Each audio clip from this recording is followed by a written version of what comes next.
সমস্যাটা আপনার যে পিত্তথলির পাথর, এই পাথরের প্রথমে কি সমস্যা ছিল? ব্যথা, পেটে ব্যথা প্রচুর পরিমাণ, গোড়াগড়ি। তে সেখান থেকে আমার রাত্রে নিয়ে যাই ইসলামী হাসপাতালত দুপসাচিয়া। ইসলামী আলট্রাসাউন্ড করে কই তোমার পেট হলো গ্যাসে ভরা। আচ্ছা, তখন প্রথমে গুলো গ্যাসে ভরা। আচ্ছা আচ্ছা। যে ওটা তিনি ওষুধ দিছে অনেকগুলা, 1000 টাকা আনে, 2 দিন ওষুধ খাসি খায়া ব্যথা কিছু ব্যথা উঠেছে। পরের দিন ব্যথা উঠলে তখন আমার 11টার সময় নিয়ে বগুড়া জিয়া মেডিকেলে যায়। জিয়া মেডিকেলে যায় 4 দিন শুধু স্যালাইনের পর আমার ছুঁছে। ছুঁয়ে রক্ত পরীক্ষা, পেশাব পরীক্ষা, ডায়াবেটিক্স পরীক্ষা, এই ইসিসি, আলট্রাসাউন্ড, কিবা যা করা টেস্ট যতটুকু লাগে আপনার যে সমস্যা ছিল সেই সমস্যা টেস্ট করছে। করার পরে হলো পিত্তথলির পাথর, ছোট এবং বড়। আচ্ছা, এই পাথরের জন্যে তোমার অপারেশন যদি না করেন পরে কিন্তু আর একটা রোগের মধ্যে যাবে, চলে যাবে।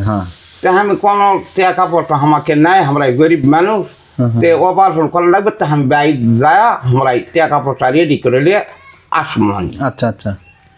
তো কই যাও অল্পর মধ্যেই অপারেশনটা করা লাগবে। আচ্ছা, তে আসে আমি শুনলাম এই যে বলরামপুর আপনাকে কথা, মানে বাড়িতে শুনলেন যে আমাদের এই চেম্বারের কথা। আচ্ছা, একজন আমাকে ওখানকার পিত্তথলির পাথরই ভালো হয়েছে এর ওষুধ খায়া, যে তারই মেয়ে বলতেছে তুমি হলো ওখানে যান, বলরামপুর যাও।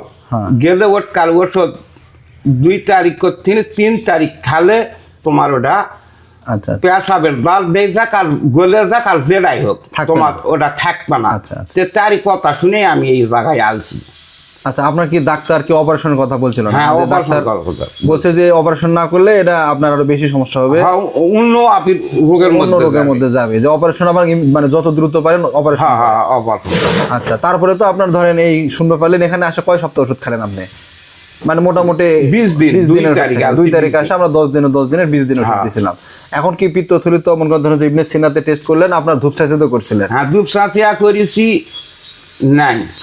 বাড়িতে আসে বলিছি তা কয় ধূপসাচা করবা গে জুকা, তোর পোতানি 1000 টাকা লস হচ্ছে। তুই হলো বগুড়া পপুলারে কিংবা এই ইবনে সিনাত গেলু না। আচ্ছা আচ্ছা। গেল শুনে আজগা ফির ইবনে সিনাত গেছেন? ইবনে সিনাত গেছি। আচ্ছা, যা ওই যে আলট্রাসাউন্ড করলো এবং আমাকে মনিটর দেখালো, কষাইতে দেখো তোমার পিত্তথলির কোনো পাথর নেই, কিচ্ছু নেই। আচ্ছা, মানে যে পিত্তথলির পাথর ছিল আল্লাহর রহমত আপনার যে ব্যথাটা ছিল ওগুলো আর নাই, আপনি মোটামুটি সুস্থ আলহামদুলিল্লাহ। যেটা অপারেশন করার কথা ছিল সে অপারেশনটা আপনার করা লাগলো নাই তো। যাক, সমস্যা না। এখন আপনি আসছেন দেখে আপনার এখন চিকিৎসা যতটুকু করা যায়, যেহেতু আপনার এটা না আপনার পিত্তথলির আর আমরা চিকিৎসা করতে চাচ্ছি না বা কি করা লাগে সেটা আমরা আলোচনা করবো, কোনো সমস্যা নেই। কিন্তু আপনার পিত্তথলির তো আর পাথর নেই, আপনি একবারে তো কনফার্ম হয়ে গেলেন।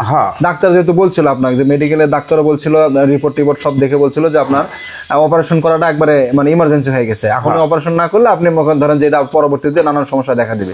এবং ব্যথাও ছিল প্রচন্ড, তো আপনার তীব্র ব্যথা ছিল?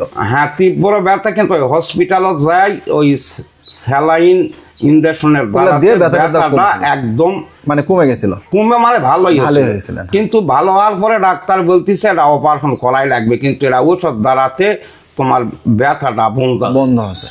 আমরা আপনার বলছিলাম যে যদি আপনার ব্যথা ওঠে তাহলে আপনি ওই ব্যথা ওষুধ না হলে আপনার বন্ধ, কিন্তু আপনার ওই ওষুধ খাওয়া শুরু করতে এই ওষুধ খাবার লাগে আর কিছুই হয়, ওই ওষুধ খাওয়া লাগে না, আর কোনোটাই খাই খালি ডায়াবেটিক্সের ওষুধ। আপনার বাসাটা কোথায় হলো বাবজান? আমার বাসা হচ্ছে জিয়ানগর হেরিঞ্জগ্রাম। জিয়ানগর হেরিঞ্জগ্রাম। নামটা হলো কি আপনার নামটা? আমার নাম দেলোয়ার হোসেন। পিতার নাম হলো আব্দুল মজিদ। আচ্ছা, ঠিক আছে বাবা, কোনো সমস্যা নেই, ঠিক আছে। আসসালামু আলাইকুম। ওয়ালাইকুম আসসালাম।